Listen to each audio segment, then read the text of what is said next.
The first time I realized Christmas could feel like a courtroom, I was sitting at my parents' dining room table in Naperville, Illinois, with my napkin folded neatly on my lap and my hands tucked under the edge of the table so nobody could see them shaking. Outside, the neighborhood was quiet in that soft Midwestern way, the kind of cold that makes the air look clean and sharp under porch lights. Inside, my parents' house was warm and bright and crowded, full of cinnamon and roasted garlic and the layered voices of people who loved to talk over one another. Mom had gone all out, like she always did. A big ham glazed and shining, a casserole dish bubbling at the edges, rolls wrapped in a towel to keep them hot. The Christmas tree in the living room blinked through the doorway like it was trying to convince me everything was fine. I sat in my usual spot, the one I'd been sitting in since I was a kid, halfway down the table, close enough to the kitchen to be useful, far enough from the center to be forgettable. Across from me, my younger sister Lydia looked like a holiday catalog, hair curled, sweater perfect, cheeks flushed with excitement. She kept glancing toward the hallway like she was waiting for someone to call her name and announce she'd won something. Dad was at the head of the table, carving the ham like a man who believed the world still made sense if you did. Things in the right order. He was in a crisp button-down, sleeves rolled up just enough to look casual, and he had that satisfied look he got when family was gathered and everyone behaved. Mom floated between chairs, topping off drinks, touching shoulders, laughing too loud at jokes she'd heard 100 times. She was wearing lipstick that matched her nails, and every time she smiled, I could see how proud she was of the picture we made. If you are listening to this right now, I have to ask, what are you doing while you listen? Are you folding laundry? Driving home? Stirring something on the stove? For me, I was sitting at that table with my knees pressed together, trying to swallow a knot in my throat without anyone noticing. If you have ever felt invisible in a room full of your own family, go ahead and tap like and subscribe and tell me where you are listening from, because I promise you, you are not alone in this.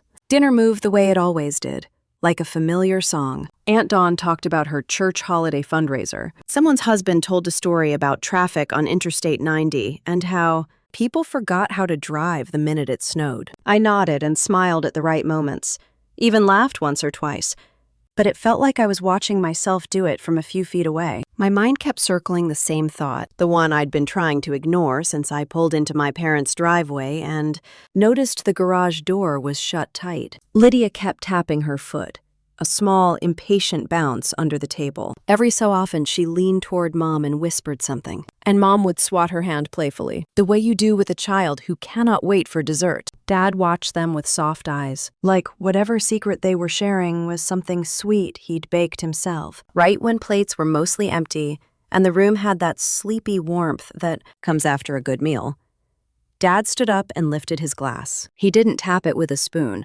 He didn't need to. The room quieted because Dad expected it to. That was how it worked in our family.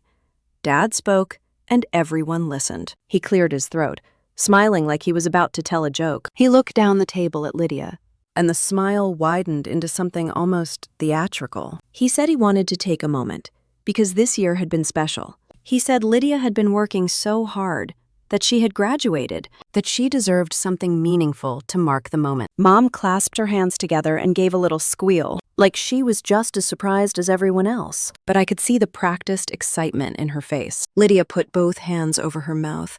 Her eyes filled instantly. She didn't even try to hide it, because in our family, Lydia's feelings were always allowed to be big. Dad said there was something he wanted her to see, something that wasn't under the tree. Chairs scraped back. People laughed and murmured and grabbed sweaters. The whole room rose in a rush of anticipation, and I stood too, because that is what you do when the current of the family pulls you along. We moved through the hallway like a little parade, shoes thumping against the hard wood, breath turning visible for a second when the door opened and the cold air slapped our faces. The garage smelled like rubber and oil, and that faint, sweet chemical scent of something new. Dad flicked on the overhead lights, and for one beat, everything was still, like the air itself was holding its breath. There it was. A BMW X5, 2026. White paint so glossy it reflected the strings of garage lights like stars. An enormous red bow sat on the hood, bright as a stop sign. The ribbon stretched across the windshield like a ribbon on a gift box. Lydia made a sound that was half sob and half laugh, and then she was crying. Full body crying. The kind you do when you feel adored. She ran forward and pressed her hands to the door, as if she needed to touch it to prove it was real. Mom laughed, loud and delighted, her laughter echoing off the walls. She wrapped her arms around Lydia from behind, and Lydia leaned back into her like she belonged there. People clapped. Aunt Dawn said, "Oh my goodness." Someone whistled. Adam stood with his hands on his hips, soaking it all in like a man who had just pulled off the perfect magic trick. Dad said it again. Graduation gift. Because she had worked so hard. He said he wanted his little girl to have something she could be proud of. He did not say anything about how much it cost. He did not mention payments. He did not glance at me even once. I watched Lydia's fingers trace the curve of the side mirror, the way she tilted her head, imagining herself behind the wheel. She whispered that her friends all had new cars now. She said she had been dreaming about this, like it was a wish she'd made in secret for years. Dad smiled like he had rescued her from some tragedy. Mom kept laughing, wiping tears from the corners of her eyes, as if this was the most joyful thing that had ever happened in that garage. I felt a coldness in my chest that had nothing to do with the weather. It was not anger yet. It was something quieter, like a door closing inside me. We went back inside, the cold chasing us into the warmth, and everyone was still buzzing as they settled into chairs again. Plates were cleared. Coffee appeared. Someone put on Christmas music low in the background, the kind that is supposed to make everything feel gentle and safe. Dad told Lydia to sit, because there was one more part of the evening. He said there were gifts. Mom directed everyone to the living room, but Dad insisted we finish at the table first, as if the dining room was where family decisions were made. Lydia sat practically vibrating. Aunt Dawn patted her hand and said she deserved it. Dad nodded in agreement. Then, with a flourish that made my stomach tighten, Mom slid a small gift bag across the table toward me. It was light. Too light. The paper was thin and crinkled, and the bag was something you could pick up at any drugstore. Lydia had a mountain of wrapped boxes waiting under the tree, and my bag looked like a last-minute afterthought. I told myself not to care. I told myself not to read into it. I told myself I was too old to be hurt by something as childish as Christmas. Gifts. And still, my fingers felt numb as I reached for the tissue paper. I pulled it out slowly. Inside was a pair of socks. White athletic socks, folded into a tight rectangle. They were not festive. They were not special. They were the kind you toss into a cart when you realize you are low on basics. The price tag was still attached. $2.49. I held them in my lap for a second, staring at that little tag like it was a mistake. Like, surely someone had meant to remove it. Like, surely it could not be intentional. Mom laughed. Not a polite chuckle, not a soft giggle. She laughed like she had just watched something funny happen on television. Dad leaned back in his chair and looked at me with calm, measured eyes. The room had quieted again, not because anyone cared about my gift, but because they were watching my face, waiting to see what I would do, waiting for the responsible one to be responsible. Dad said family comes first. I didn't respond. I could feel my cheeks warming, not from embarrassment, but from the effort of keeping my expression neutral. Adam said, everyone gets what they deserve. Mom laughed again, and Lydia, still flushed from her BMW moment, let out a little burst of laughter too, like my discomfort was a side dish to her joy. Then Dad said, take it or get out. His voice was not raised. That was what made it worse. It wasn't a blow-up. It wasn't a fight. It was a verdict. I looked down at the socks again. $2.49. It was such a small number, but it landed like a weight. I could hear the soft hum of the refrigerator in the kitchen. I could hear someone's spoon clink against a coffee mug. I could hear my own pulse in my ears. I did not cry. I did not yell. I did not ask why. I smiled. It was the kind of smile women learn to make when they are trying to keep the peace. The kind of smile you use when you are swallowing something sharp. I said, thank you, because that is what a good daughter says at Christmas dinner. I said I could always use socks. I even lifted them slightly like they were a joke I could share, like I was in on it. Dad nodded, satisfied. Mom leaned back in her chair, still amused. Lydia's attention drifted away from me immediately, back to her phone, back to her new car, back to the part of the night that belonged to her. Conversation started again, as if nothing had happened. People stood and moved into the living room. Mom turned on more lights. Someone took pictures of Lydia by the tree, her cheeks wet with happy tears, her arms thrown around Mom and Dad. I followed them because my body knew the choreography. I stood off to the side while Lydia opened a few more gifts, and I clapped at the right times. My hands felt like they belonged to someone else. The room blurred at the edges, not because I was dizzy, but because something inside me was narrowing its focus. All I could see was that bow, that shiny white hood, that price tag on my socks. At some point, Dad walked past me and patted my shoulder. A firm little squeeze, like I was a well-trained dog. He told me I was always the strong one. He told me he knew I understood what family meant. I nodded, because if I opened my mouth, I wasn't sure what would come out. When the night finally slowed down, when people started yawning and hugging and bundling up to leave, Mom hugged me and said goodnight.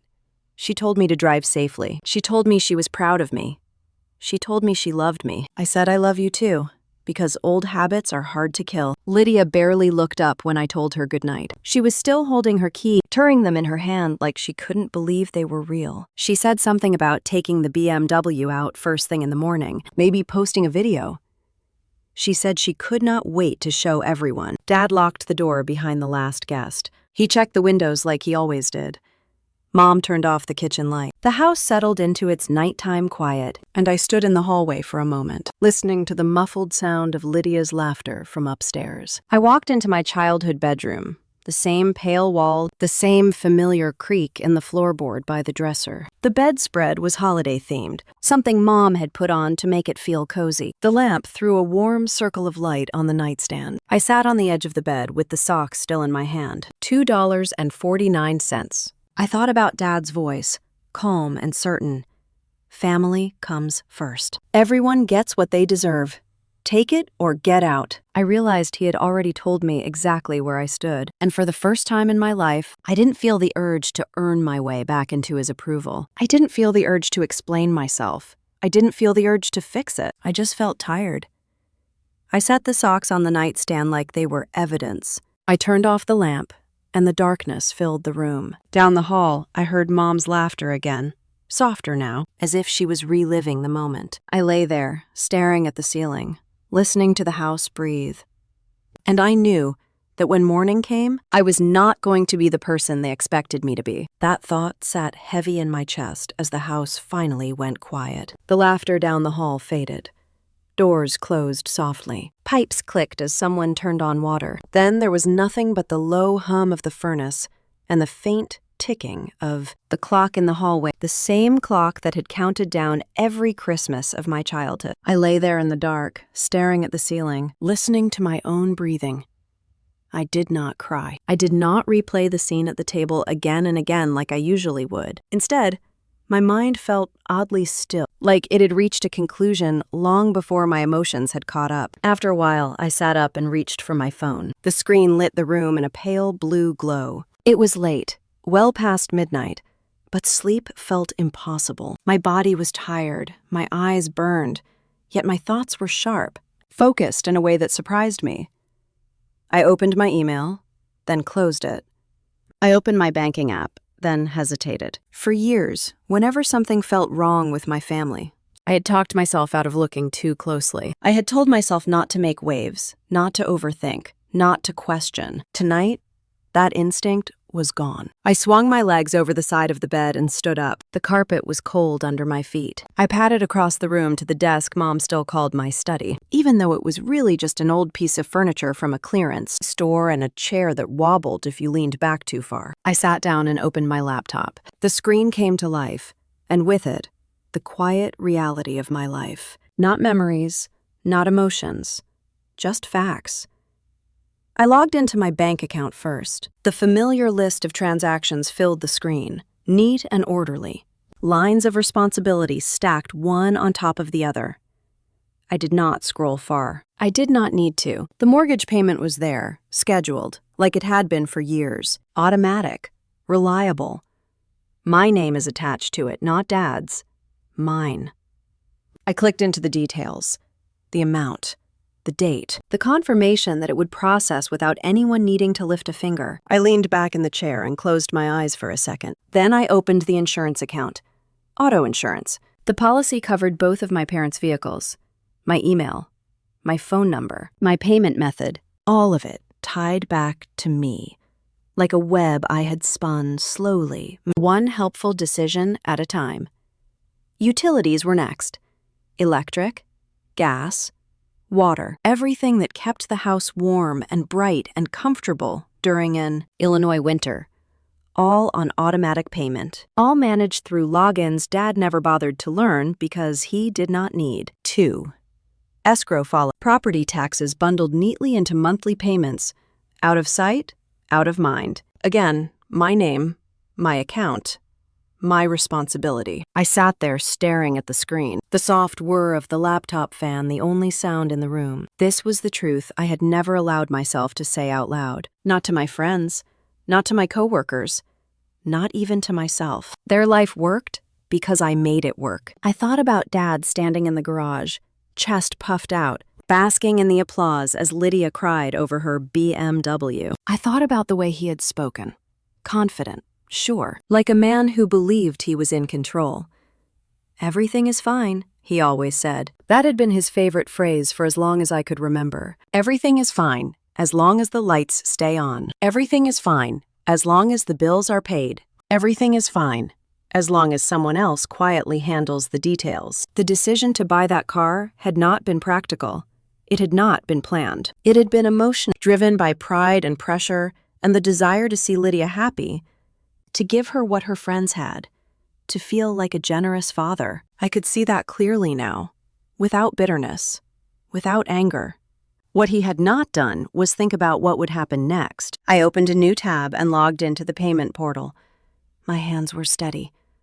That surprised me. I had expected them to shake, to hesitate, to freeze the way they always did when family was involved. Instead, they moved with quiet certainty. I clicked on the mortgage payment. There was a small option beneath it, something I had never touched before. Cancel automatic payment.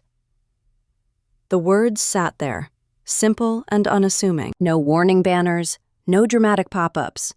Just a choice. I hovered the cursor over it and waited for guilt to surge, for panic, for the familiar voice in my head to start listing all the reasons this would be wrong. None of that came. I clicked. A confirmation window appeared, asking me to verify. I did. The screen refreshed, and the payment disappeared from the schedule. Canceled, effective immediately. I took a slow breath. Next was the auto insurance. The same process, the same clean, quiet finality. Canceled, effective immediately. Utilities followed, one by one. Each click felt less like an act of rebellion and more like setting something down after carrying it for too long. Escrow was last. I paused there for a moment, my finger hovering over the trackpad. Property taxes were not something you missed lightly. They were not something you forgot about. They were the kind of thing that came back around with consequences. I thought about Dad's voice at the table. Take it or get out. I clicked. Canceled. Effective immediately. When it was done, I sat back and stared at the screen. The list of scheduled payments was shorter now. Cleaner. Lighter. I did not feel victorious. I did not feel cruel. What I felt was exhausted, the kind of exhaustion that comes after you finally stop holding your breath. I opened the printer settings and fed paper into the tray. The printer whirred to life, loud in the quiet room, spitting out page after page. Each one showed the same thing. Confirm of cancellation. My name, the date, the effective status. I stacked the papers neatly, aligning the edges the way I always did when I wanted to keep my emotions in. Check. Canceled, effective immediately. The words looked different on paper, more real, less reversible. I gathered the pages and set them aside on the desk. Then I stood up and stretched, my back aching, my shoulders tight. It occurred to me that this was the first Christmas Eve in years where I had not tried to fix anything. I had not sent an apologetic text. I had not smoothed over an uncomfortable moment. I had not made excuses for anyone. I walked to the window and looked out at the street. Snow dusted the sidewalks, untouched, glowing faintly under the streetlights. A car passed slowly, tires crunching, then disappeared around the corner. Somewhere down the hall, a door opened and closed again. Lydia's laughter floated briefly through the house, light and carefree. I wondered if she was still holding her keys, if she was lying in bed, imagining herself driving that car, imagining how it would feel to pull up somewhere and be admired. I did not begrudge her the dream. What I begrudged was the cost. I returned to the desk and slid the printed pages into a folder. My movements were careful, deliberate, like I was preparing for a meeting rather than dismantling the financial backbone of my family. I glanced at the time in the corner of the screen. It was getting close to 4 a.m. That felt important. I shut down the laptop and stood there for a moment in the dim room, listening to the quiet. I was not angry. I was not even sad in the way I expected to be. I felt clear. This was not about punishment. It was about alignment, about finally matching my actions to the truth I had been living with for years. I sat back down on the bed and picked up the socks from the nightstand. The price tag was still there, bright and unapologetic. I turned them over in my hands, feeling the thin fabric, the ordinariness of them. Everyone gets what they deserve, the words echoed in my head, not as an insult anymore, but as a statement of fact. I set the socks down and stood up again, this time with purpose. There were a few things I still needed to do before morning, a few decisions left to make. The clock on the wall ticked steadily as the minutes passed, each second carrying me closer to 4 a.m. And I did not stop it. The clock clicked over to 4 a.m. without any ceremony. No chime, no warning, just a quiet change in numbers that somehow felt heavier than anything that had happened all night. I stood up, turned off the lamp, and reached for my suitcase. I had packed earlier, quietly, folding my clothes with care, not because I was sentimental about them, but because I wanted to move through this house one last time without chaos. The zipper sounded too loud in the stillness, and I paused, listening. No footsteps, no voices. Everyone was asleep. I lifted the suitcase and felt the familiar pull in my shoulder, the reminder that I had carried more than my share for a long time. Slowly, I opened my bedroom door and stepped into the hallway. The house looked different at 4 a.m, stripped of noise, stripped of performance. Just walls and floors and furniture holding decades of memories that suddenly felt distant, like they belonged to someone else. I passed the framed photos on the wall. Birthdays, graduations, holidays, smiling faces, frozen in time. I did not stop to study them. I did not reach out to touch the frames. I kept walking. The stairs creaked softly under my weight. I paused halfway down, holding my breath, waiting for a light to turn on, for a voice to call my name. Nothing happened. The house stayed asleep. In the kitchen, the Christmas tree still glowed softly in the corner, lights blinking in a slow, lazy rhythm. Wrapped boxes sat underneath it, some already torn open, others untouched. The room smelled faintly of food and pine, and something sweet from Mom's. Candles. I set my suitcase down near the table and reached into my pocket. The house key felt heavier than it ever had before. I placed it carefully on the wooden surface, right where Dad always dropped his keys when he came home. I did not add my car keys.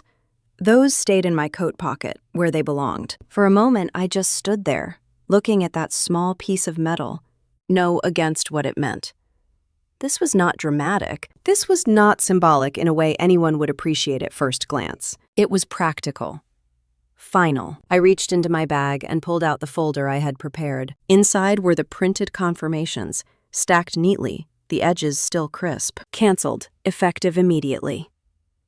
Mortgage, auto insurance, utilities, everything that had quietly held this house together. I knelt down and slid the folder under the tree, placing it carefully among the wrapping paper and bows, positioning it so it would be impossible to miss. It was the only gift I left behind. I hesitated for just a second, then took out a small piece of paper and wrote one short line in my own handwriting.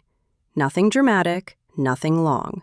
Family comes first. Everyone gets what they deserve. I folded the paper once and tucked it into the folder. That was it. No long note, no explanation, no apology. I had spent years explaining myself. Tonight, I let my actions speak instead. I did not wake Mom.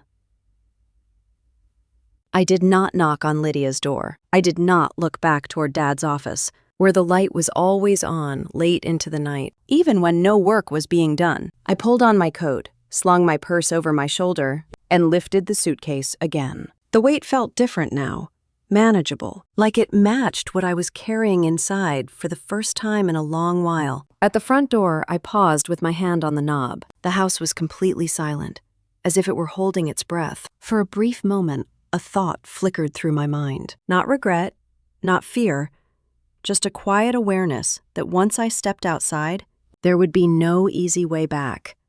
No pretending this was a misunderstanding. No smoothing it over later.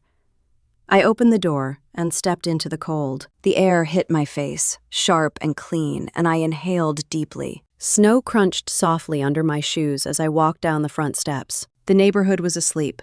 Lights off, cars lined up neatly along the street, the illusion of stability intact. I loaded my suitcase into the trunk of my car and closed it gently. The sound echoed louder than I expected in the quiet street. When I slid into the driver's seat and started the engine, the dashboard lights flickered on, familiar and comforting. I adjusted the mirrors out of habit, my hands moving on autopilot, and then I pulled away from the curb. As I drove through the neighborhood, I noticed things I had never paid attention to before. The way the streetlights cast soft halos on the snow, the shape of the houses against the dark sky, the stillness. This was the same road I had driven down countless times, coming home for holidays, bringing gifts, bringing help, bringing myself back into a role I no longer fit. Tonight, it felt different. I turned onto the main road and watched the house disappear in my rearview mirror. I expected something dramatic to happen inside me, a rush of anger, a wave of grief. Relief so strong it took my breath away. Instead, what I felt was lighter than all of that. Not happiness, not triumph, just space. My phone buzzed once on the passenger seat. I did not look at it. I kept my eyes on the road ahead, the empty lanes stretching out in front of me. Naperville at 4 a.m. was quiet in a way that felt almost sacred. No traffic, no distractions, just me and the hum of the tires against the pavement. As the miles passed, a strange calm settled over me. My chest loosened.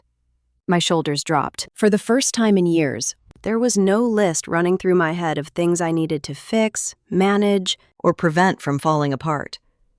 There was nothing left to do tonight. That realization brought a wave of something close to relief, but underneath it was emptiness. A hollow place where obligation used to live. It was unsettling, like stepping out of a crowded room into open air and realizing you had forgotten how to stand still. I drove on, letting the road carry me forward. I did not know what would happen when they woke up. I did not know how long it would take for them to understand what I had done, or if they ever truly would.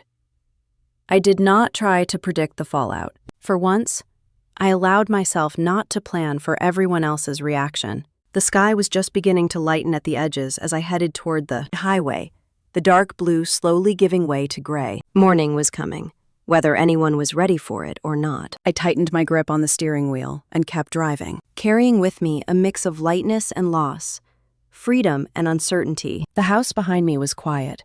The road ahead was empty, and for the first time in a very long time, both of those things felt exactly right. By the time I pulled into the parking lot of my apartment building, the sky had shifted from black to a thin winter gray, the kind that makes everything look honest and unfinished. My fingers were stiff from gripping the steering wheel, and my eyes felt scratchy, but I still did not feel sleepy. I felt awake in a way that had nothing to do with caffeine. I carried my suitcase up the stairs, step by step, and the familiar smell of the hallway hit me. Old carpet and someone's laundry detergent. It was a small building, nothing fancy, but it was mine. When I unlocked my door and stepped inside, the quiet wrapped around me like a blanket. I set the suitcase down in the entryway and stood there for a second, listening. No laughter, no clinking dishes, no television in the background. Just silence and the soft click of the heater turning on. I took off my coat and hung it on the hook by the door. My keys landed in the bowl on the little table I kept by the entrance. It was a simple routine, and it made my chest loosen. Just a little. Then my phone buzzed. A sharp vibration against the wood of the table, like a tiny alarm going off in my life. I glanced at it and saw Mom's name on the screen. I did not answer. The buzzing stopped, and for a moment, there was peace again. Then it buzzed again. Same name, same insistence. I walked into the kitchen, filled a glass with water, and drank it slowly. I could feel my heartbeat in my throat. Not from panic, but from adrenaline that had not burned off yet. The phone buzzed again, and again, and again. I picked it up and looked at the missed calls stacking up. I did not feel flattered. I did not feel guilty. I felt something closer to curiosity, like I was observing a storm from inside a safe house. The first voicemail came through almost immediately. I let it go to voicemail, then played it back as I leaned against the counter. Mom's voice was high, breathy, the way it got when she was scared but trying to sound reasonable. She said my name like she was calling a child from across a crowded store. She asked where I was. She asked what I was doing. She said we found something under the tree. She said, call me back right now. No, how are you? No, you are safe. No, something happened. Just what are you doing? The next call came before the voicemail finished. Playing. This time it was Dad. I stared at the screen until it stopped ringing. A new voicemail appeared. I played it. Dad's voice was controlled, but there was a hard edge underneath it. The same edge he used when he wanted to remind everyone who set the rules. He said I needed to pick up the phone. He said this was not funny. He said I was being dramatic. He said we can talk about this like adults. Like adults, he said, as if the night before had not been him telling me to take it or get out. My stomach tightened, not from anger, but from that old reflex to prepare for his disappointment. I hated that reflex. I hated how quickly it still showed up. The phone buzzed again. Lydia, this time. I almost laughed. A short sound that died in my throat. Lydia did not call me early in the morning. Lydia barely called me at all, unless she needed a ride or advice or someone to calm Dad down. Her voicemail was a mess. Her voice sounded thick, like she had been crying. She said, Emma, please, what is going on? She said Dad told me the car was my graduation gift. She said Mom is freaking out. She said Dad is yelling at everyone. She said you are ruining Christmas. Still, are you okay? No. Why would you be so hurt that you left at 4 a.m? Just you are ruining Christmas. I set the phone down and pressed my palms to the counter. The laminate was cold and smooth under my hands. I took a slow breath and let it out through my nose. This was the part I had been avoiding for years. Not the money, not the payments, the reaction, the way my family could twist any boundary into an attack, any no into betrayal. I walked into the living room and sat down on the edge of my couch. The room looked exactly the way I had left it when I went to Naperville. A throw blanket folded neatly, a stack of mail on the coffee table, a small plant on the windowsill that was doing its best to survive winter. This space had held me together for years while I went out into the world, pretending I was fine. It had been my quiet place, my recovery room, and I had still been carrying their weight even here. My phone buzzed again, and I watched it light up on the table. Another call from Mom, another call from Dad, another call from Lydia. I did not answer. I let the phone ring and ring until it stopped. Then I sat in the quiet again. And I waited. I knew what was happening on the other end. I could picture it with uncomfortable clarity. Mom in the kitchen, hair messy, robe pulled tight, standing in front of the tree with her hand over her mouth. Lydia pacing in circles, crying, shouting, then crying again. Dad in his slippers, jaw clenched, staring at paper like it had personally insulted him. Dad would not be reading carefully. He never did. He would scan for the part where he could assign blame. Mom would be searching for a way to make this about feelings instead of facts. Lydia would be looking for someone to fix it. and none of them would know how, because I had been the one who knew how for a long time. My phone buzzed again. Another voicemail. Mom's voice had shifted. Less fear, more accusation. She said I embarrassed her. She said we had guests. She said she could not believe I would do this on Christmas. She said, after everything we have done for you. After everything, she said. I sat back against the couch cushions and stared at the ceiling for a second, letting that phrase hang in the air. After everything we have done for you. It was always the same script, the same line, the same rewriting of history, where my contributions became invisible and theirs became the headline. The phone buzzed again. Dad, again. I listened to that voicemail too, because a part of me still needed to understand how his mind worked, even now. David's voice was sharper this time. He said, "You need to stop this right now." He said, "You are overreacting." He said, "You are jealous." He said, "You are making everyone uncomfortable." He said the socks were a joke. He said, "You cannot take a joke." He said, "You have always been too sensitive." Too sensitive, he said, as if sensitivity was the problem, and not what he had done. I felt something flicker in me, a small spark that could have turned into rage. But it did not. It settled into something steady. He was not going to understand. Not because he could not, but because understanding would require him to admit he was wrong, and Dad did not do that. I stood up and walked to the window. Outside, the world was waking up. A neighbor scraped ice off a windshield. Someone walked a dog bundled in a coat. A car drove by slowly, tires hissing over salt and snow. Normal life. Regular people. Everyone handles their own responsibilities. My phone buzzed again, and I turned away from the window. This time, a text message popped up from Lydia. It was a long string of words without much punctuation, the way people write when they are panicking. It said, "Mom is crying. Dad is furious. They cannot log into anything. The mortgage site says the payment is canceled. The insurance account says the policy is canceled. The utility company put them on hold and asked for a password Dad does not know. She said he is yelling that you did this to punish us. She said, please pick up, Emma, please." I could almost hear her voice as I read it, the way it rises and falls when she is trying to sound like the victim even, when she does not understand the whole story. I set the phone down again and rubbed my forehead. They cannot log into anything. Dad does not know the password. The utility company asked for a password Dad does not know. Part of me felt a bitter satisfaction, and I did not like that part. I did not want to be someone who enjoyed watching people struggle. But another part of me, the part that had been ignored for years, felt validated. They did not even know what I had been doing. They had been living inside a system I built and maintained, and they had never bothered to learn how it worked. They had never bothered to ask if it was too heavy for me to carry. They had called me responsible, but they had never treated me with respect. My phone buzzed again. Mom again. I let it go. I walked into my bedroom and sat on the edge of the bed, the same bed I had collapsed into so many nights after long days at work. I took off my shoes and rubbed my feet, trying to ground myself in my own body instead of the chaos happening miles away. The phone buzzed again. Dad again.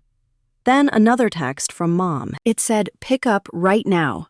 It said, this is uncalled for. It said, you are hurting your father. It said, I do not know who you think you are. And then it said something that made my stomach drop. Not because it scared me, but because it showed me exactly how deep the entitlement went. It said, you have a good job. You can afford to help. Stop being selfish. Selfish. I read the word twice, letting it sink in. That was the story they were telling themselves in real time. Not that they had relied on me. Not that they had taken without asking. Not that they had laughed at me at the table and told me to get out. No, I was selfish. I stood up and walked back into the living room. My hands were steady again. I picked up my phone, held it in my palm, and felt the vibration of another incoming call. Dad. I watched it ring until it went quiet. I did not want to hear his voice. Not yet. Maybe not ever. The day outside kept moving. The light grew brighter. The morning drifted forward like it had every right to be peaceful, even while my family spiraled. The phone buzzed again, and the sound made my chest tighten. But it also reminded me of something important. For years, the buzzing had meant I had to respond. It meant I had to fix it. It had meant I had to sacrifice my own peace to keep theirs intact. Today, it meant something else. Today, it meant they were finally feeling what I had been holding for them. I looked at the phone, at the list of missed calls, the voicemails piling up, the frantic texts. I did not answer any of them. Instead, I pressed and held the power button until the screen went black. The silence that followed was immediate and complete, like a door closing. And in that quiet, I realized something that made my throat tighten. My silence was not just a boundary. It was a force. It was the first thing I had ever done that they could not talk their way around, guilt their way through, or laugh off at the dinner table, and it was scaring them.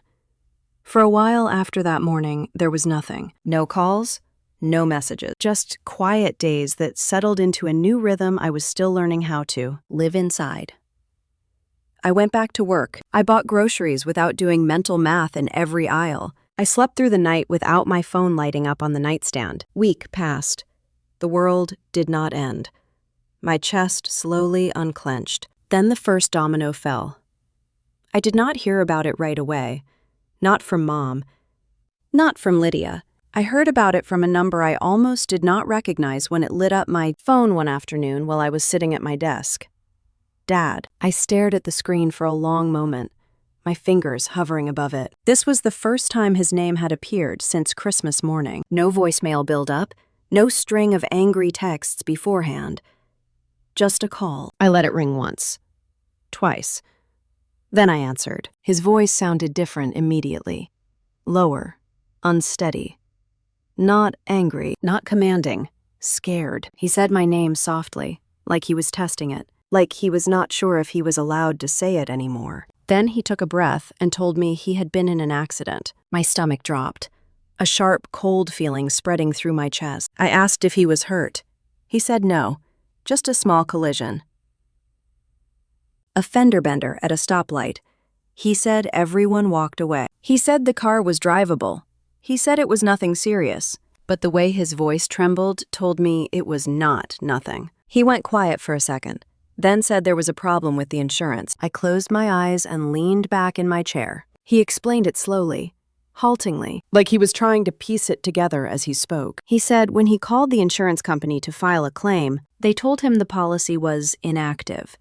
They said it had lapsed weeks ago. They said there was no coverage on the date of the accident. He said he told them that was impossible. He said he had never missed a payment. He said he demanded to speak to a supervisor.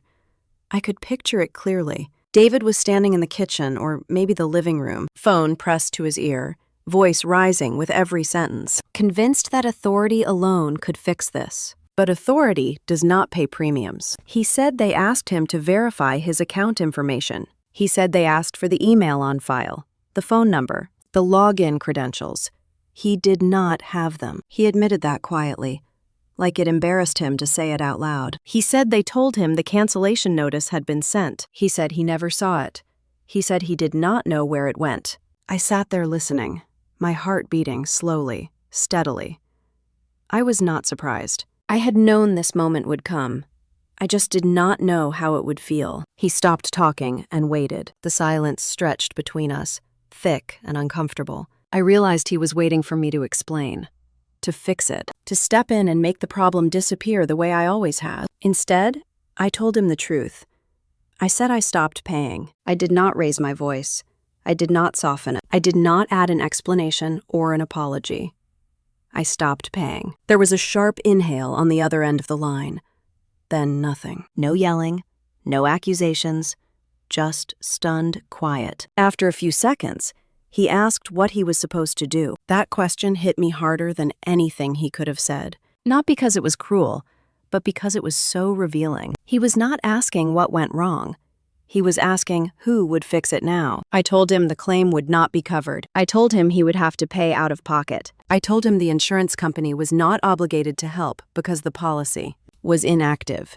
My voice sounded calm, professional, the way it did when I explained things to clients at work. I hated that I had learned to speak to my own father that way. He muttered something under his breath. I could hear papers rustling, drawers opening and closing. Mom's voice floated faintly in the background, asking what was wrong. Dad told me the repair estimate was high, not catastrophic, but enough to sting. Enough to matter. He said he did not have that kind of money set aside. I did not respond right away. In that pause, something shifted between us. The illusion cracked. He was no longer the man who stood in the garage handing over car keys with a smile. He was a man facing a bill he could not easily pay. He asked me if I could help. The words hung there, heavy and familiar. For years, I would have said yes without thinking. I would have told myself it was temporary, that it was just this once. That family comes first. This time, I did not say yes. I told him I could not. He went quiet again. Then his voice tightened. He said, "You have the money." He said, "You know how hard things are right now." He said, "This is not the time to make a point." I felt something rise in me. Not anger, but clarity. I told him this was exactly the time to make a point. I told him he needed to handle his own responsibilities now. I told him I was not stepping back into that role. Mom took the phone from him then. Her voice was strained, brittle around the edges. She said they were dipping into the savings. She said Dad had been setting it aside for years. She said they would manage, but she said it like a question, not a statement. I said, "Okay." That seemed to surprise her. She had expected resistance or reassurance, not neutrality. The call ended awkwardly, without resolution. I set my phone down and stared at my computer screen, the open document in front of me completely forgotten. That night, I lay awake thinking about Dad's savings, the way he had always talked about it with pride, the way he treated it like proof that he was responsible, now that money was being used to patch a hole that never should have existed. Over the next few days, the reality of it settled in for them. Bills did not stop arriving just because I was gone. Accounts did not magically fix themselves. Companies did not care about intentions or feelings. They cared about payments. The savings began to shrink, quietly at first, then noticeably. Mom stopped calling daily. Lydia stopped texting altogether. When Dad did reach out again, his tone had changed. He did not accuse me. He did not lecture.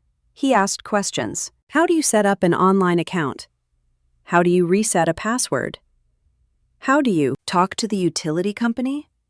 Each question was a small admission that he had never known how any of it worked. I answered some of them, briefly, factually. I did not take over. I did not log in for him. I did not manage anything. I let him struggle. That was harder than it sounds. There were moments when my fingers itched to fix things, when my chest tightened with the urge to step in and smooth everything over. Old habits do not die quietly, but every time I felt myself slipping, I remembered the table, the socks, the words, "Take it or get out."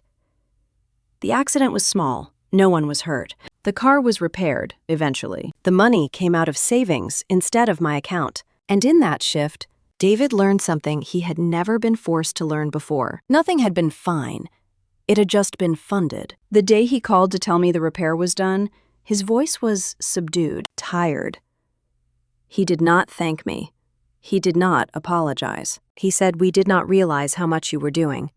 That was it. No emotion wrapped around it, just a statement, like he was reading it off a receipt. But for the first time, it was true. I hung up the phone and sat there in the quiet of my apartment, letting the words sink in. It was not closed. It was not redemption, but it was the beginning of something they could not undo, and it was only the first domino. Chapter 6. And it was only the first domino. 2 months can change the temperature of a family in ways you do not notice until you step into the room again. In early January, their calls were still loud with blame. By late February, the messages sounded different. Not kinder, just tired. Like everyone had been awake for too many nights staring at bills they did not understand. I did not go back to Naperville. I did not show up for Sunday dinners or quick drop-ins or any of the little rituals my mom used to use like glue. I stayed in my apartment and lived my days like a person who belonged to herself. Work, groceries, laundry, quiet evenings. The kind of life that sounds boring until you have spent years living in a constant state of emergency. Lydia stayed quiet for most of those weeks. That was new.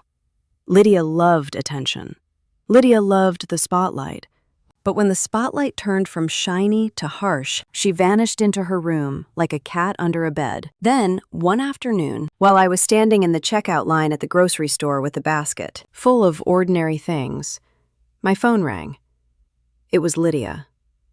I almost did not answer. My thumb hovered over the screen, and for a second, I could feel that old reflex in my body. The instinct to brace, the instinct to prepare for a tantrum or an accusation. But something about the timing felt different. People do not call from the middle of a panic unless the panic is already happening. I answered. At first, all I heard was noise, wind, a distant engine, a voice not quite forming words. Then Lydia said my name, and it did not sound like the Lydia I knew. It sounded small, like she had been squeezed. She said she needed Dad. She said she could not reach him.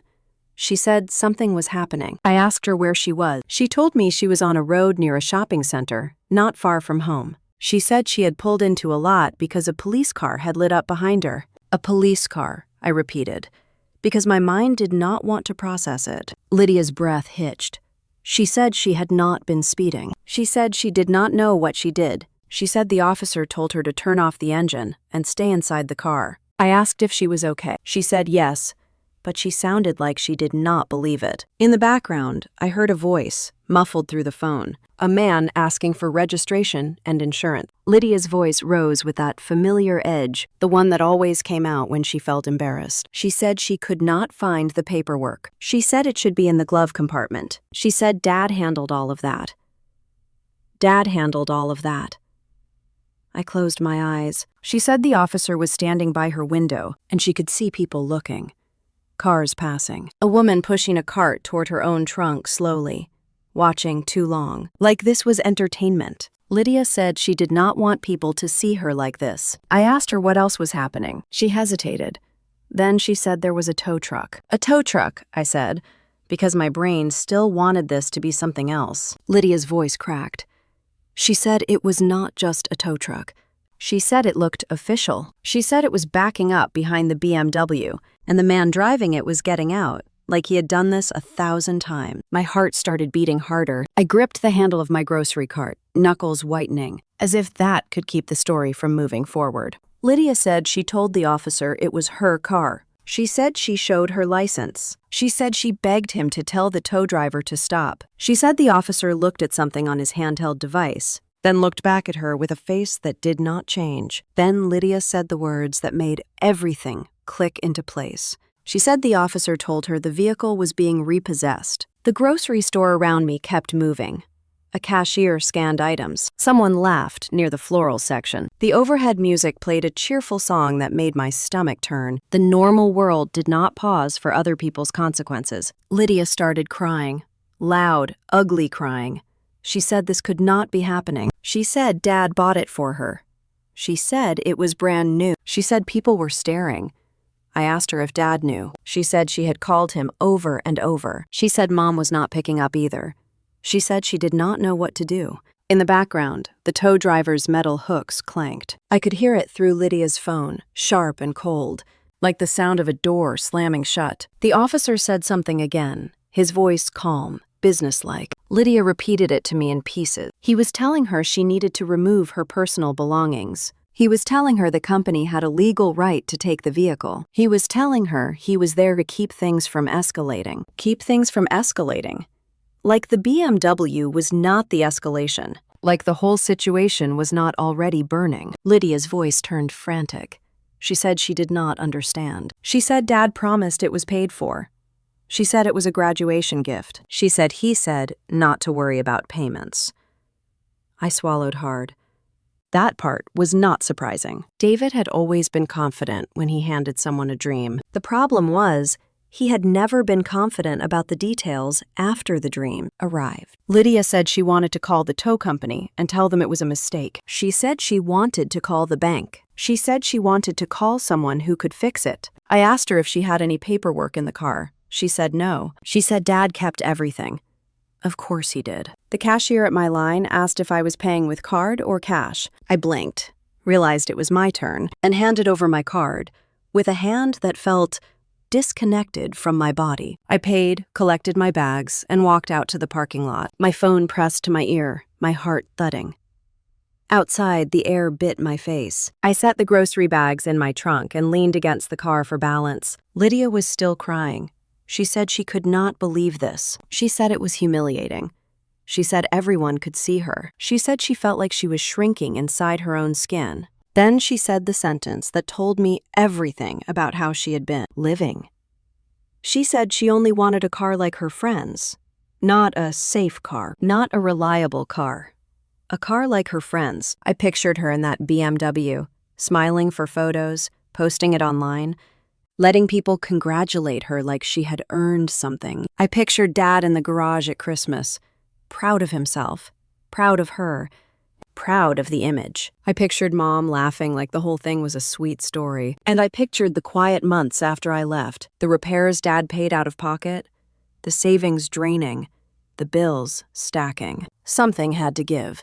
Now it was given to the public. Lydia said the tow driver was telling her to step back. She said the car was already hooked. She said she could hear the winch whining, pulling the BMW into position like a captured animal. She said the officer told her to sign something acknowledging her belongings were removed. She said her hands were shaking so badly she could barely hold the pen. I asked her again if she was safe.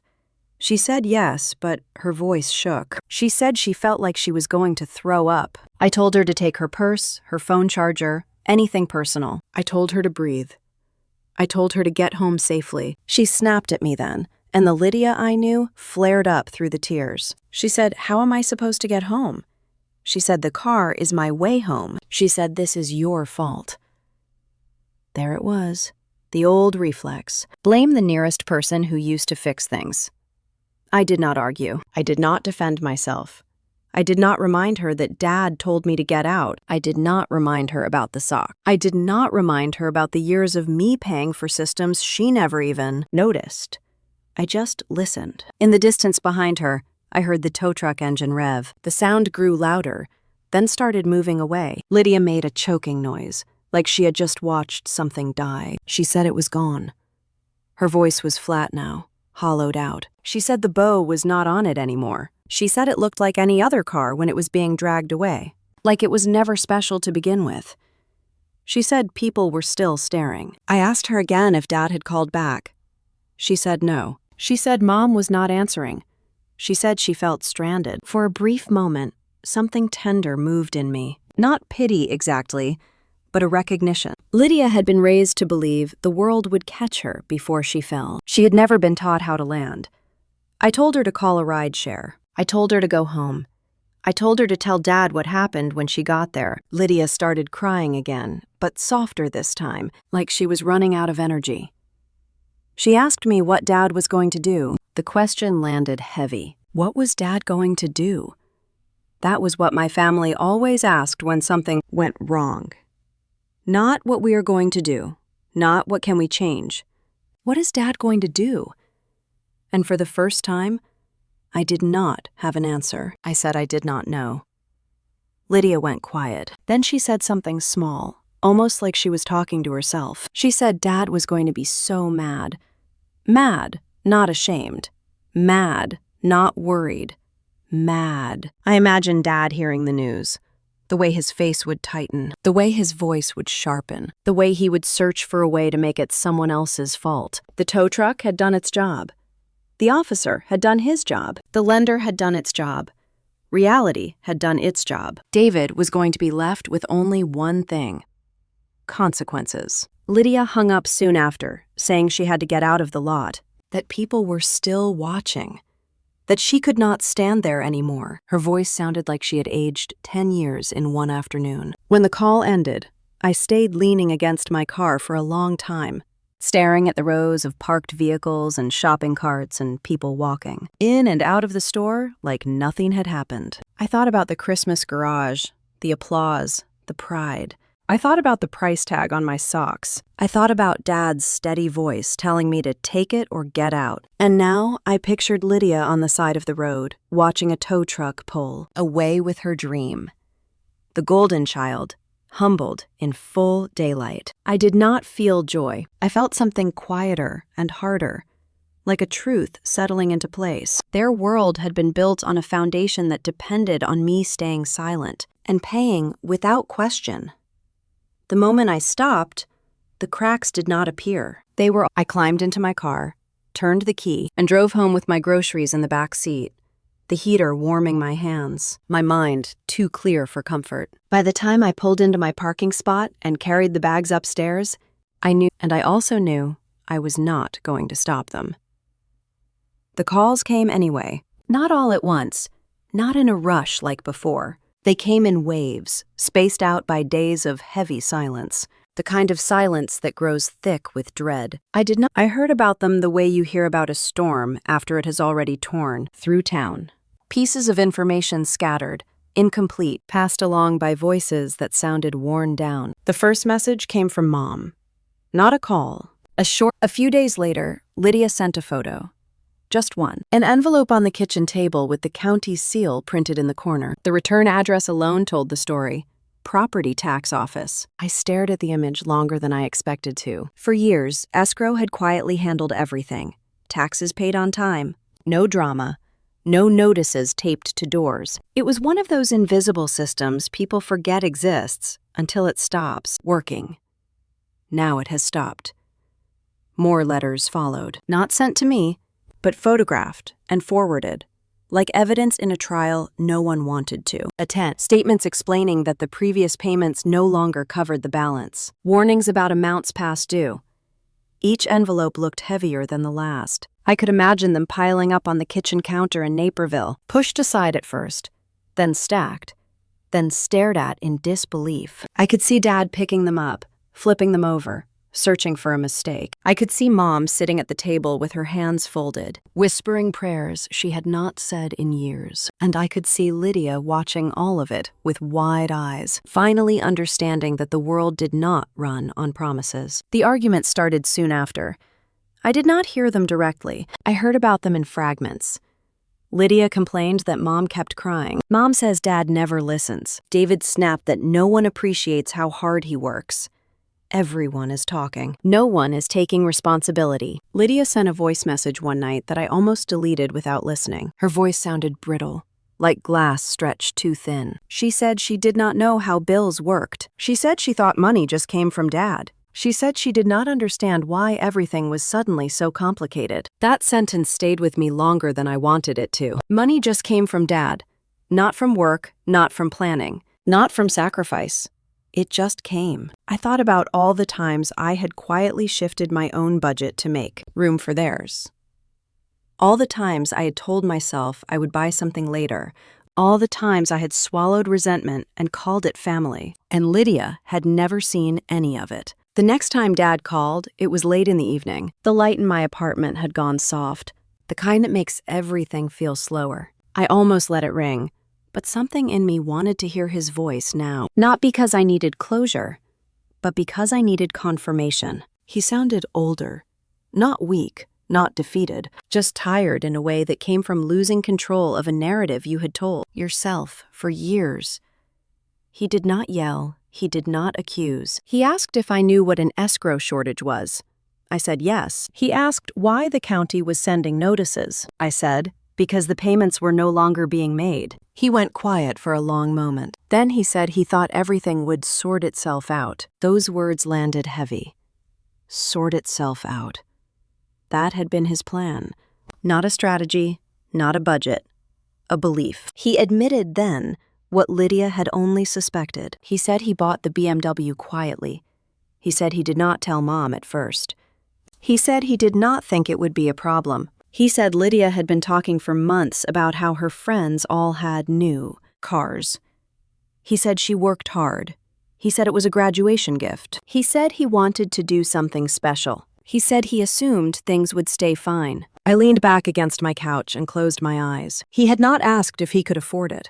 He had not run numbers. He had not looked at the long-term impact. He had looked at his daughter and his pride and the moment. And he had counted on me without ever saying my name. He said he thought if something came up, we would figure it out. He said the family always figures it out. I told him the family figuring it out had meant me figuring it out.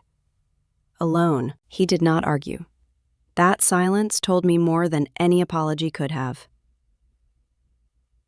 The letters kept coming.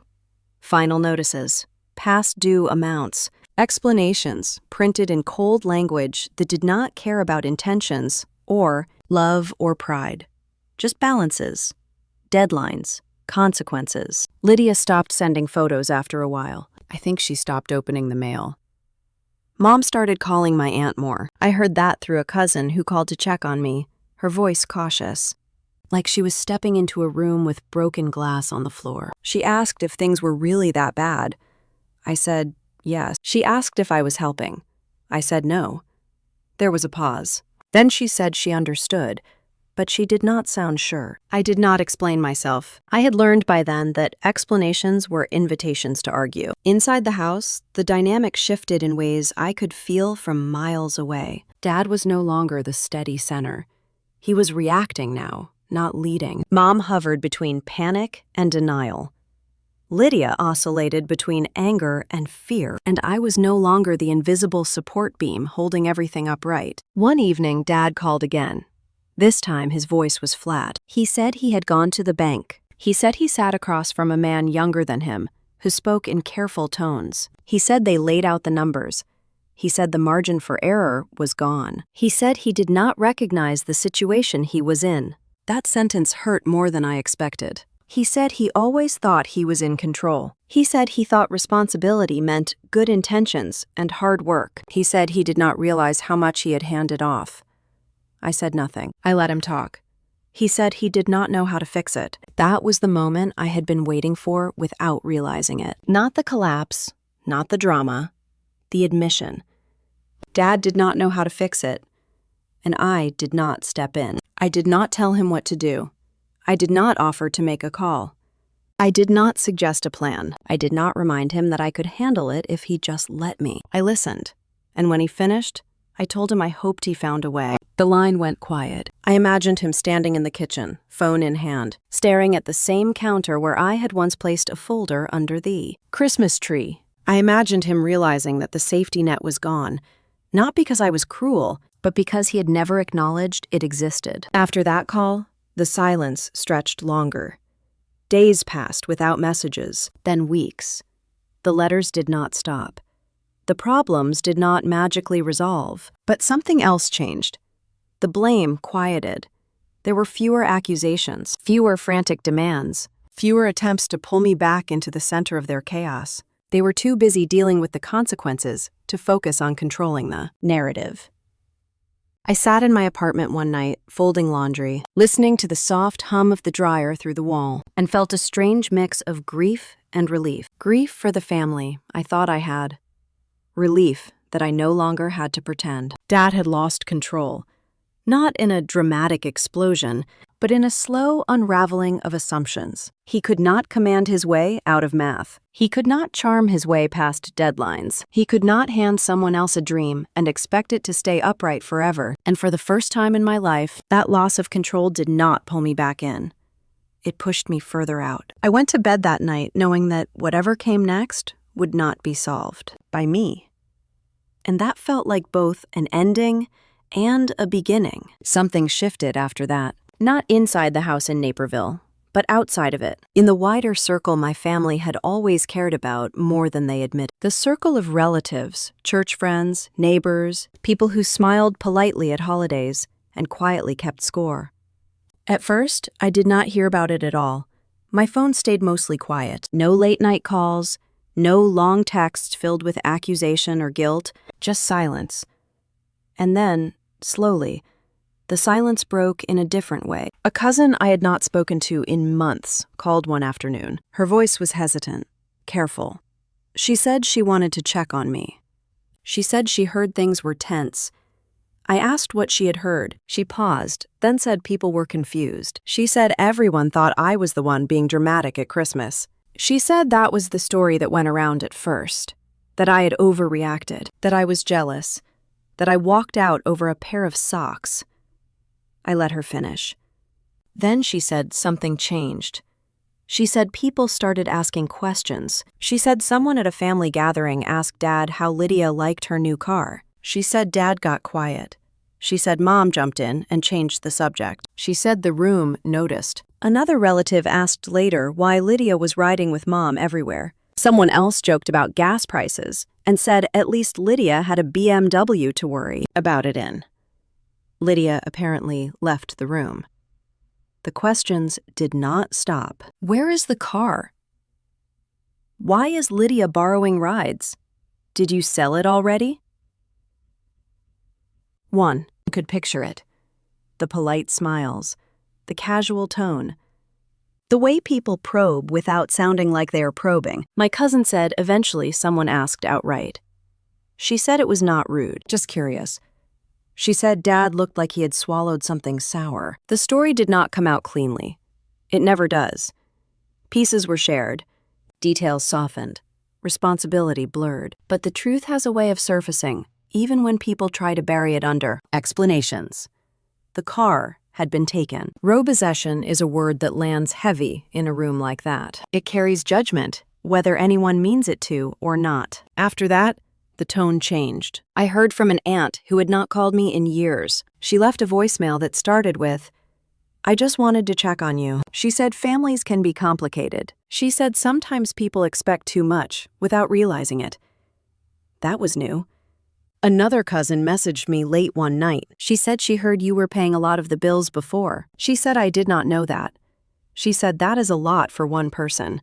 A lot. That was the first time anyone in my family had acknowledged the weight I had been carrying without immediately minimizing it. Meanwhile, the questions did not stop for Dad and Mom. People asked about the house, about work, about why Dad looked so tired lately, about why Mom stopped hosting Sunday dinners. Small things, observations, the kind that adds up. Lydia felt it the most. She stopped posting online entirely. No photos, no updates, no vague captions about gratitude or growth. She stopped going out with friends as often. When she did, she borrowed Mom's car or caught a ride. People noticed. Someone asked her directly where her BMW was. I heard about that from her, weeks later, in a voice message that sounded more defeated than angry. She said she did not know what to say. She said she felt stupid. She said everyone remembered how excited she had been, how she had cried in the garage, how she had talked about road trips and leather seats. She said now there was nothing to show for it. I did not respond. Not because I did not care, but because I had learned that explaining myself never changed how people saw things. Silence did. Dad tried to get ahead of it at first. He called a few relatives. He framed it as bad timing, a misunderstanding, a rough patch. He said things would be back on track soon, but the facts did not support the story. The house was quieter. The routines changed. The confidence that used to radiate from him was gone. People could feel it, even if they could not name it. Mom stopped calling people as much. She stopped correcting the narrative. I think she was tired of trying to hold it together in public when it was falling apart in private.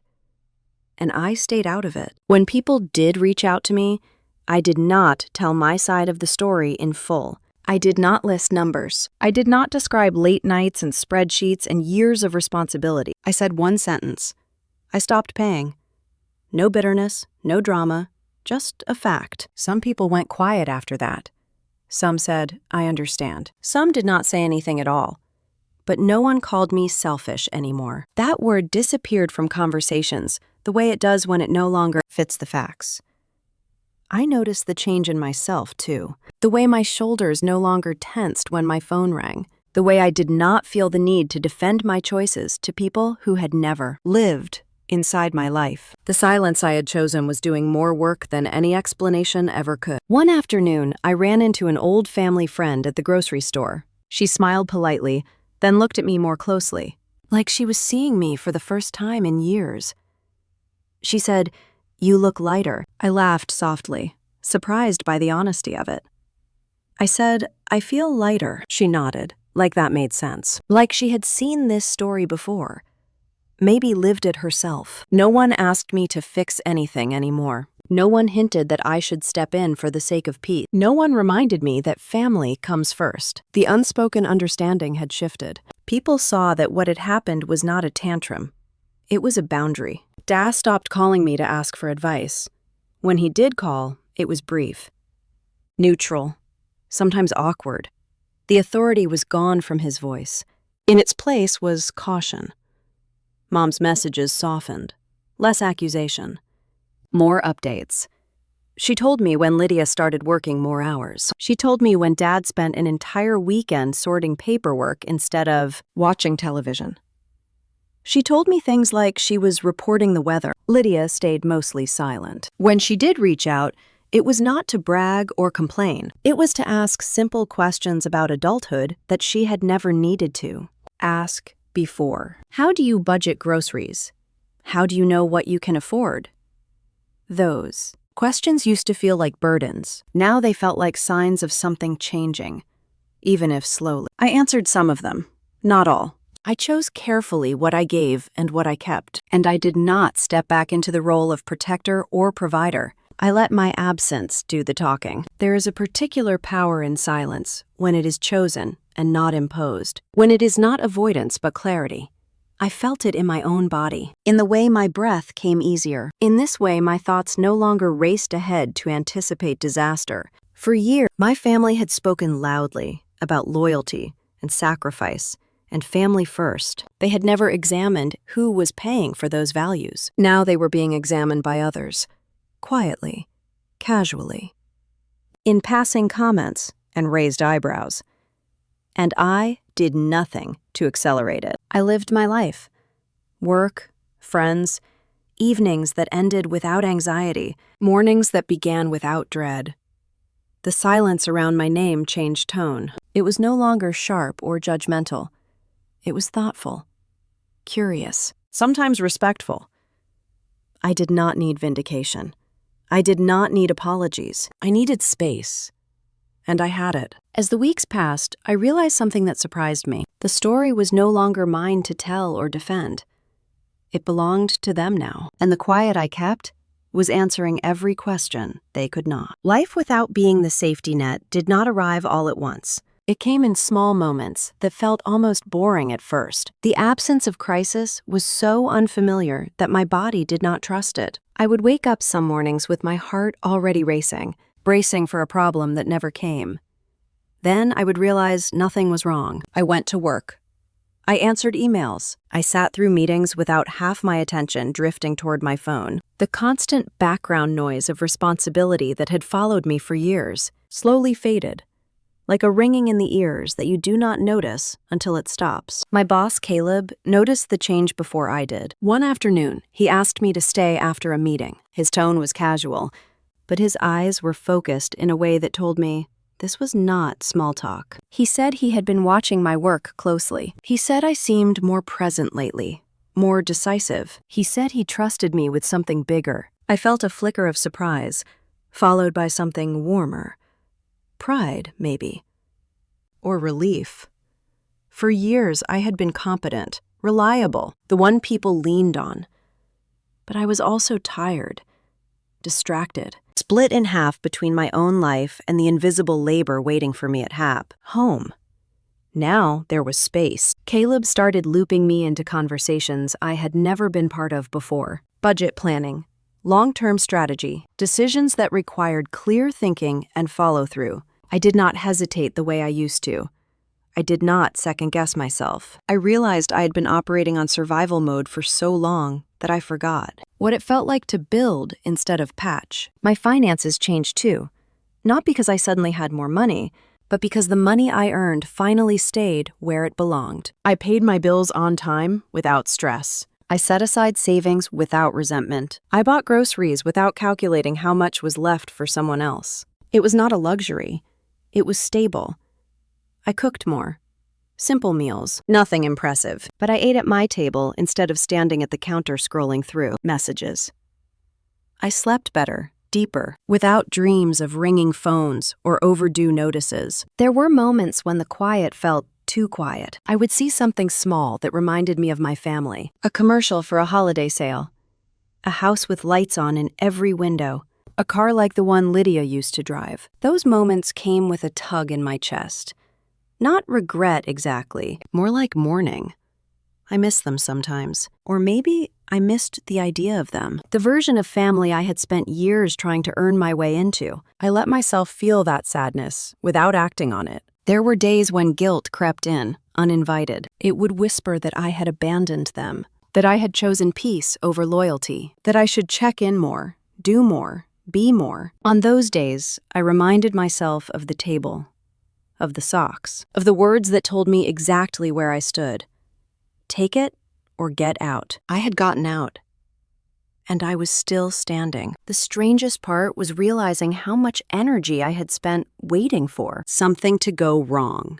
Even weeks after the chaos had settled, I would catch myself scanning for danger, checking my phone reflexively, mentally rehearsing responses to emergencies that never came. One evening, as I sat on my couch reading, it hit me suddenly. I was not waiting for a crisis.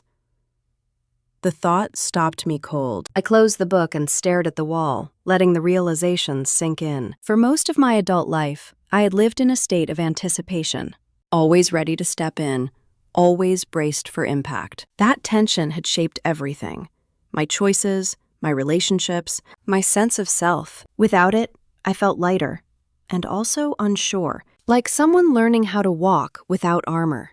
Caleb checked in with me again a few weeks later. He asked how I was doing.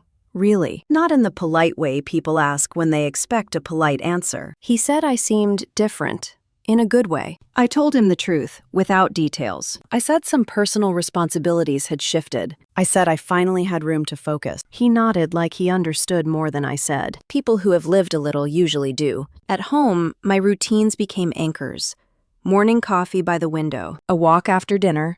Music played softly while I cleaned. Small acts of care that I had never had the bandwidth for before. I stopped explaining myself to people who did not need an explanation. When family news reached me, it came indirectly. A message from Mom about Lydia working more hours. A brief update from Dad about sorting paperwork. Neutral information, shared without expectation. I responded when it felt right.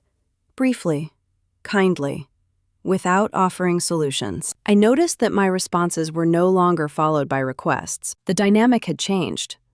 I was no longer the solution. That truth settled in slowly, like dust after a long drive on a gravel road. There were nights when I thought about the younger version of myself, the one who believed love was something you proved through endurance, the one who thought being needed was the same as being valued. I wished I could tell her it was not, but maybe she needed to learn it the hard way. The way I did. One Saturday morning, I woke up late and lay in bed listening to the rain against the window. No agenda, no urgency. Just time stretching in front of me like an open road. I smiled at the ceiling, a small, private smile, and felt something shift again. I was not holding my breath. That might sound insignificant, but to me it felt monumental. I got up, made coffee, and let the day unfold without forcing it into usefulness. I ran errands. I answered a few emails. I met a friend for lunch and laughed without checking my phone every 5 minutes. On the drive home, stopped at a red light. I caught my reflection in the rearview mirror. I looked tired, but not worn down. Focused, but not tense. I looked like myself. The guilt did not disappear completely. It probably never will. Love leaves marks, even when you draw boundaries. But the guilt no longer ran my life. I had learned something I did not know I needed to learn. That stepping back did not mean I was heartless. It meant I was honest. That peace was not something you waited to be given. It was something you chose, even when it disappointed people who benefited from your sacrifice. I turned onto my street and parked my car. The same one I had driven away from Naperville months earlier. It felt like a lifetime ago. And also like yesterday. As I walked up the stairs to my apartment, keys in hand, I felt steady, grounded. I was not living in reaction anymore. I was living forward. And I knew, deep down, that whatever came next, I would meet it without abandoning myself again. The conversation happened months later, not in a dramatic showdown, not around a holiday table, not with witnesses. It happened on an ordinary afternoon when the air felt neutral and nothing was on fire. Dad called and asked if we could talk. Not demanded, I asked. I told him yes. We met at a small diner halfway between my apartment and the house in Naperville, the kind of place with vinyl booths and refilled coffee cups and a low hum of conversation that made privacy possible without isolation. Mom was already there when I arrived. She stood up when she saw me, hesitated, then sat back down. Her smile was careful, practiced. Dad rose more slowly. He looked thinner than I remembered. Older in a way that had nothing to do with time. We ordered food we barely touched. For a while, no one knew how to begin. We talked about neutral things. Weather, traffic, a neighbor who had moved. It was awkward, but it was honestly awkward. Not the kind where everyone pretends nothing is wrong. Finally, Dad cleared his throat and looked at his hands. He said he wanted to explain something. I waited. He said he bought the car because he wanted Lydia to feel special. He said she had talked about it for a long time. He said her friends all seemed to have things he never had growing up, and he wanted to give her something he could not give himself back then. He said it felt like the right thing at the moment. He admitted he did not think it through. He admitted he assumed everything would stay the same. He admitted he never asked me how much I was covering or how close things were. To the edge. He said he thought being a good father meant saying yes. The words landed quietly between us. Mom spoke next. She said she laughed that night because she did not know what else to do. She said she saw the socks and felt uncomfortable, but did not want to contradict Dad in front of everyone. She said she told herself it was just a joke. She did not say sorry. Not directly, but her voice softened when she said she wished she had handled it differently. I listened. That was something I had learned how to do without preparing a defense. David went on. He said when the payments stopped, he panicked. He said he felt embarrassed and angry and scared. He said he took it out on everyone else because he did not know how to face the truth. He said the truth was that he had been relying on me without ever acknowledging it. I let that sit. He said losing the car had been a wake-up call, not just for Lydia, but for him. He said watching the tow truck pull away was one of the worst moments of his life. Not because of the car, but because he realized how fragile everything had been. He said he did not want to live like that anymore. Mom added that Lydia had changed. She said Lydia was working more hours now. She said she complained less. She said she asked questions instead of assuming. She said it was not easy, but it was real. I looked at Dad and asked him one thing. I asked him if he would do it differently now. He did not answer right away. Then he said yes. He said he would have had the conversation. He said he would have looked at the numbers. He said he would have asked me instead of assuming. He said he would not have told me to take it or get out. That was the closest thing to an apology I was going to get. I nodded. I told them I was not coming back to the way things were. I told them I was not going to manage their finances or smooth over conflicts. I told them I would show up as a daughter, not as a safety net. They did not argue. Dad said he understood, even if it took him too long to get there. We finished our coffee.